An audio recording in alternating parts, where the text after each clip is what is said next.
Queridos irmãos e irmãs, Feliz Páscoa a todos que estão aqui presentes e todos os Miguelzitos que estão acompanhando aqui no canal do Miguelzinho. Tenham uma santa boa Páscoa a todos vocês. Estamos celebrando o domingo da ressurreição do nosso Senhor Jesus, o domingo de Páscoa, o dia no qual que, como havia dito, Jesus ressuscitou. Ele vive para sempre. Gostaria de meditar com vocês sobre a ressurreição como mistério da liberdade.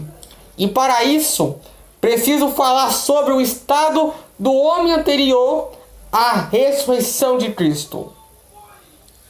No momento em que o homem se afastou de Deus, converteu-se em um ser oprimido e subjugado e subjugado.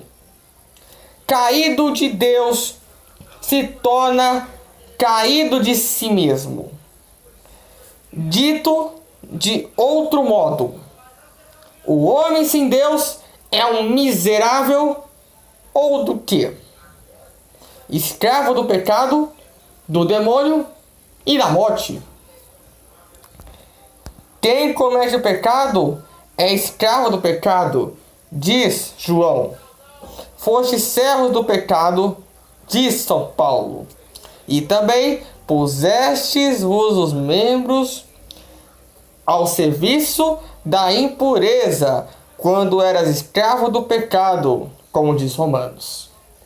Qualquer gênero de escravidão tem como característica essencial a perda do senhorio, do domínio entre si, a renúncia, a capacidade de decidir sobre os seus próprios atos e a de agir e realizar ações não mais em proveito próprio, mas em proveito daquele que se constitui seu Senhor.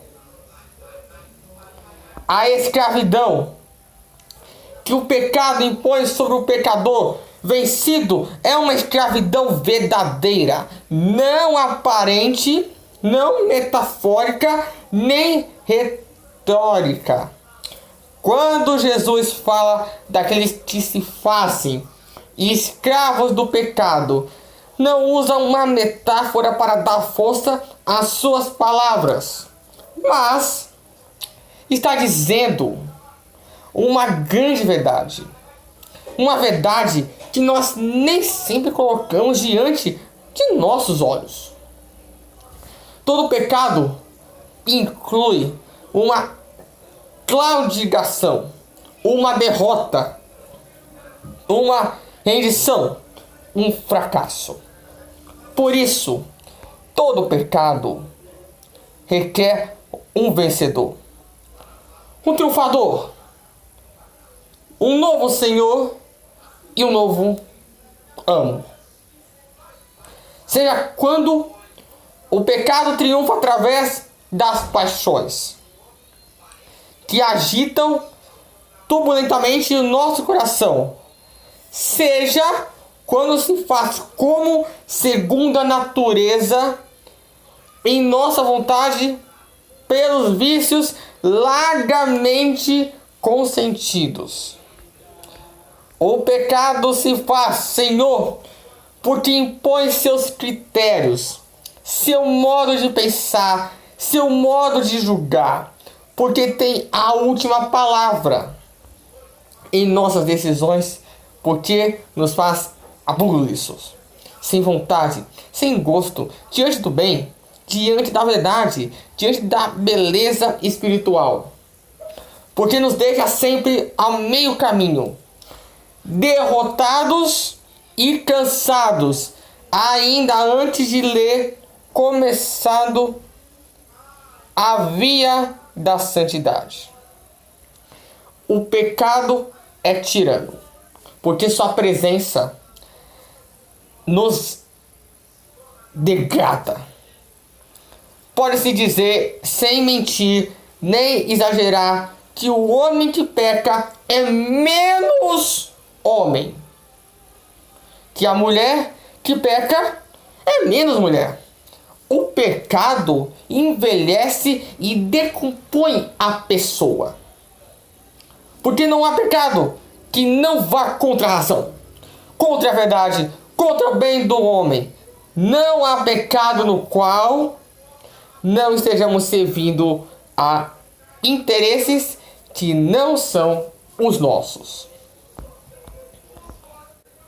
Agora falando sobre a ressurreição de Jesus, do mistério da liberdade pascal.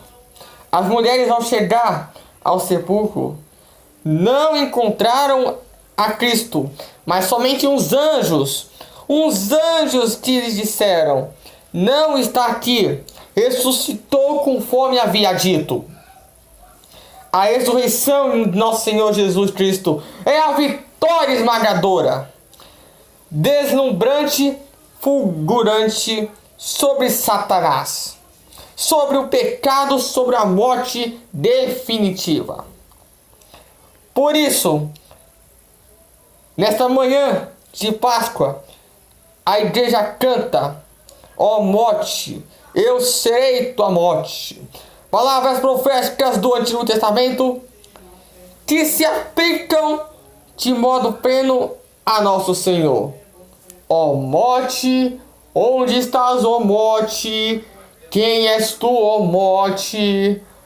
Aonde está tua vitória? Ressuscitou, aleluia. A morte de Cristo não é uma morte como qualquer outra. É uma morte redentora. Quer dizer, uma morte que tem o poder de converter em vida tudo quanto toca, de redimir e comprar, de resgatar, de generar a vida, de libertar. Cristo destruiu a morte. O reinado da morte já não é eterno para quem se une a Cristo. Aquele que crê em mim não morrerá para sempre. Disse Cristo a Marta pouco antes de desatar a Lázaro o laço da morte. Por isso tem assim, ó: celebrai a Cristo, celebrai. Ressuscitou, ele vive para sempre. Ressuscitou, meu Senhor. Também eu ressuscitarei no dia final. Cristo destruiu o poder de Satanás, como diz São Paulo aos Colossenses, despojando aos principados e as potestades, exibiu-os publicamente, triunfando deles na cruz. E o mesmo Senhor, antes de entrar em sua paixão, disse aos seus discípulos: agora o príncipe deste mundo será jogado fora. Nosso Senhor destruiu aquele que tinha o império da morte. Quer dizer que o diabo trema o inferno. Dizia belamente São Jerônimo, que hoje vê derrotado seu poder. A morte de Cristo segue dizendo: São Jerônimo, que se faz os demônios exclamarem: ó cruz, que assim exterminastes com nossas esperanças e tanto dano nos causaste. No madeiro alcançamos todas as nossas riquezas, e em um madeiro agora as perdemos. Cristo destruiu o senhorio do pecado, porque ele tem poder para apagar as nossas almas, o pecado que as corrompe, e nos fazer voltar assim à vida. Onde abundou o pecado, superabundou a graça. Ele é o Cordeiro de Deus que tira o pecado do mundo. Deus tem enviado a seu próprio Filho em semelhança de carne, de pecado, e como vítima pelo pecado, condenou o pecado na carne.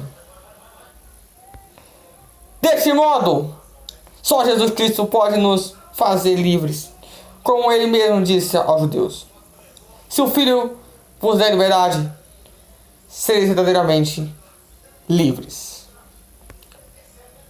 Aí, dos que, interpretando o mal, o profundo desejo de liberdade de nossos corações, prisioneiros do pecado e da corrupção, não a buscam em Cristo, jamais a encontrarão.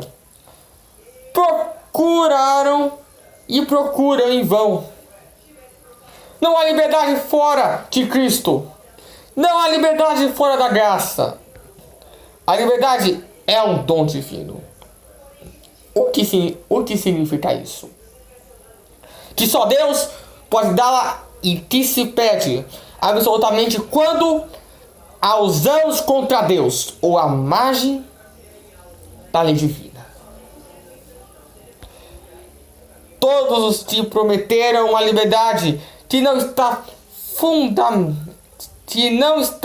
fundada na graça, na morte e ressurreição de nosso Senhor, enganaram-se a si mesmos, enganaram o homem e o tornaram mais escravo que antes, mais miserável que antes, mais servil que antes, mais oprimido que antes, prisioneiro do engano, de suas paixões, de seus vícios, de seus medos, de suas dúvidas, de suas incertezas e de suas desesperanças. Com tanta promessa, a liberdade a quem libertou Freud, a quem libertou Marx. Não há liberdade sem Cristo, porque a única e verdadeira escravidão é espiritual, a que encadeia inteligências e corações, e por onde não há verdadeira liberdade, senão a espiritual. A dos corações, das inteligências, destruindo assim os laços do engano com a luz da verdade, as ataduras do pecado com a graça, as cadeias da morte com a ressurreição. Devemos levar uma vida de ressuscitados. O mistério da ressurreição de Cristo impõe em nós uma mudança de vida e de mentalidade. Impõe-nos de não ser mais homens velhos ou segundo a mentalidade do mundo, e começar a sermos homens novos, no dizer de São Paulo, homens celestiais, outros cristãos, a aspirai as coisas do alto, como do convite do prefácio da missa, corações ao alto. E a gente responde: o nosso coração está em Deus. Dizia São Paulo aos Colossenses: se ressuscitastes com Cristo, buscai as coisas do alto, onde Cristo está sentado à destra de Deus. Então, meus irmãos e irmãs, na Páscoa não tem festa sem ressurreição, e não tem ressurreição sem morte. Para ressuscitar, devemos perder uma vida e tomar uma outra. Morrer para o homem e a mulher velhos e sermos homem e mulher novos. Um novo homem é o homem interior, poderosamente fortalecido pela ação do seu espírito. O novo homem se identifica com o homem espiritual. O homem novo é o homem configurado com o sumo e eterno homem novo, que é Jesus Cristo, que quer que assimilemos a sua doutrina Imitemos os seus exemplos, nos unamos de todo o coração à sua pessoa e frequentamos os seus sacramentos. Por isso, não há celebração, não há festa sem conversão. Isto é, sem morte, porque sem morte não há ressurreição. Só se volta a viver depois que se perdeu a vida, ou seja, depois de falecer. Para ressuscitar devemos perder uma vida e ganhar outra. Devemos morrer para o pecado. Começamos no batismo, mas não terminou com ele. Deve continuar na nossa vida. Pelo arrependimento constante, pela conversão do coração, pelo abandono dos nossos vícios, pela batalha espiritual contra tudo o que nos afasta de Deus. E é por isso que eu vou dizer para vocês uma coisa. Que se ressuscitastes com Cristo e nós ressuscitamos no batismo, buscai as coisas do alto, onde Cristo reina ao lado de Deus. Pensai as coisas do alto e não nas coisas deste mundo. Buscai as coisas do alto. As coisas do alto são as coisas celestiais, as realidades espirituais. Deus, a graça, a santidade, a oração, a virtude. Buscai. Isto é, desejar, ansiar, pedir. Não vamos esperar sentados que venham, mas correr atrás. Assim como o servo sedento busca correntes de água doce. Da mesma forma, devemos buscar a Deus e as coisas do Espírito. Pensemos também, segundo as coisas do alto, deixemos a nossa inteligência pensar espiritual. E espiritualmente, cristãmente, com os critérios do Evangelho, com os valores do Evangelho.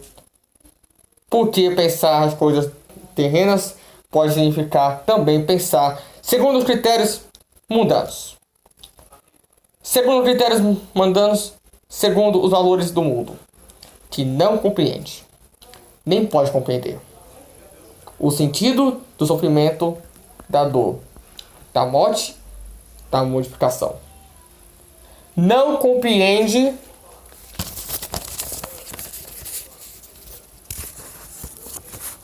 a alegria espiritual, saudável e alegre. Bem, para finalizar a minha pregação especial de ressurreição de nosso Senhor Jesus Cristo, preciso dizer uma coisa bem levinha para vocês. Para fechar com chave de ouro, como é esse final? O dia final para você? Qual é a sua ressurreição depois de sua morte? Reflita ao Senhor que você vai ressuscitar no dia que você morrer, que é no dia final, é aí que você vai ressuscitar. E quando Jesus voltar, estará tudo feito completamente. E nós vamos poder ir para o novo céu e para a nova terra. Então, é isso. Meu irmão, minha irmã, a vocês e sua família, desejo a todos vocês uma santa, uma feliz Páscoa. Cristo ressuscitou, aleluia, aleluia. Feliz Páscoa. Louvado seja nosso Senhor Jesus Cristo. Para sempre seja louvado.